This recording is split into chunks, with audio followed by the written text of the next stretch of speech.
Magandang umaga po, Musulabo. Ako po si Percy Estrada, ang tagapag-ulat ng ika-30 kabanata na siyang pinamagatang si Huli. Bago ang lahat, dumako muna tayo sa mga tauhan ng kabanatang ito. Una ay si Huli, ang bida ng kabanata. Labis na iniibig ni Basilio at ginagawang lahat upang mailigtas ito. Ikalawa naman ay si Basilio, ang minamahal ni Huli. Siya ay nakakulong at wala ng tagapagligtas o ibang tagapagtanggol. Sunod ay si Padre Camora, ang pari na inaasahan ni Huli, natutulong sa kanya. Ngunit siya ay dahilan rin ng kanyang kasawian. Kapitan Tiago, may kaya at iginagalang na mamamayan ng San Diego. Siya ay kamakailan lamang namatay. Sunod naman ay si Hermana Bali. Kasama ni Huli na humimok sa kanya na lumapit kay Padre Camora at ang panghuli ay si Tandang Selo, ang lolo ni Huli na nagdadalamhati sa kanyang pagkawala. Ang tagpuan naman sa kwentong ito ay sa bayan ng San Diego, partikular na sa kumbento. Narito ang mga talasalitaan sa kabanatang ito. Dalamhati, kalungkutan o hinagpis, ingkong matandang may kaalaman o ermitanyo. Nag-abuluyan, nagtulong-tulong o nag-ambag. Nag-atubili, nag-alinlangan o nagdadalawang isip at ang panghuli ay pindang nausa o may kahulugang tapa. Ngayon naman ay dumako na tayo sa buod ng kabanatang ito. Lumaganap sa lalawigan ang balita sa pagkabilanggo ni Basilio.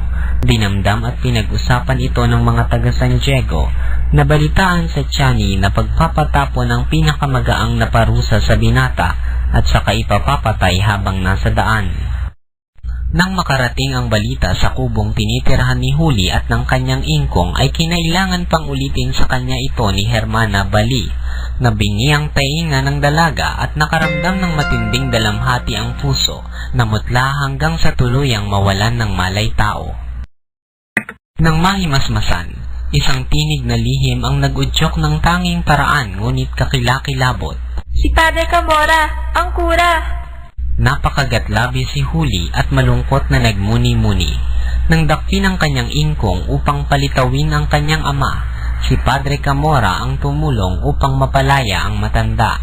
Hindi lubos na nasiyahan ng praile sa matapat niyang pasasalamat, kundi humiling ito ng mga paghahandog. Mula noon ay iniwasan na niya ang praile. Nag-abuluyan ang mga dukhang kamag-anak ni Basilio upang mailigtas ang binata, ngunit hindi man lang nakatipon ng 30 piso, kaya umisip na lamang ng lalong mabuting paraan si Hermana Bali. Ipinayo niya ang pagsangguni sa kawanina para sa mahihirap. Sinunod ni Huli ang payo at pinatungo niya roon ang manang na may dalang isang salapi at ilang putol ng pindang na usana na huli ng kanyang ingkong, ngunit walang nagawa ang kawani upang mapalaya si Basilio. Ipinayo nitong kausapin ang hukom. Tumungo si Huli sa hukom. Ang hukom naman ay nagpayong humingi sila ng tulong kay Padre Camora. Ngunit umiling si Huli at ayaw magtungo sa kumbento. Batid ni Hermana Bali ang sanhi. Si Padre Camora ay kilalang malikot sa babae. Huwag kang matakot! Kasama mo ako! Hindi ba payo ni Tandang Basyo Makunat na dapat lamang na nagtutungo sa kumbento ang isang dalaga kahit hindi alam ng mga magulang upang mag-ulat sa kura kung ano ang nangyayari sa tahanan?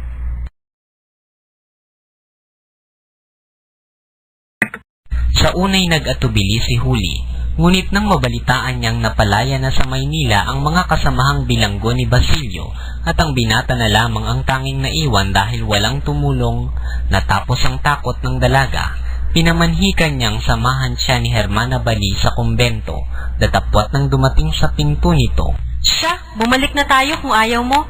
Pabayaan mong barilin si Basilio sa daan at sabihin nagtangkang tumakas. Kapag patay na, isa ka magsisi.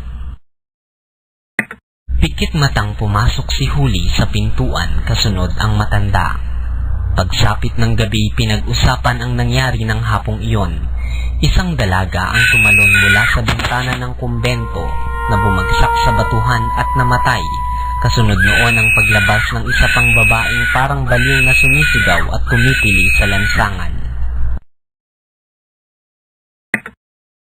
Kinabukasan, Si Tandang Selo'y tuluyan ang nawala sa nayon, dala ang kanyang sibat sa pangangaso.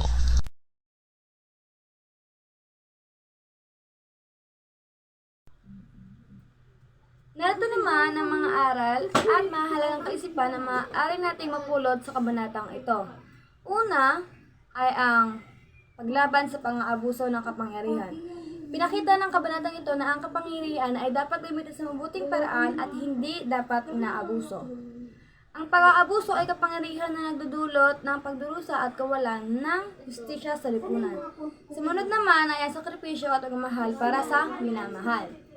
Si Huli ang pinakamagandang halimbawa rito dahil sa tingin ko ay ginawa niya ang What Are You Willing to Do? Siya siguro may pinaka-the best na entry doon. Dahil sa kabanatang ito ay pinatunayan ni Huli na lubos ang pag-ibig niya para kay Basilio.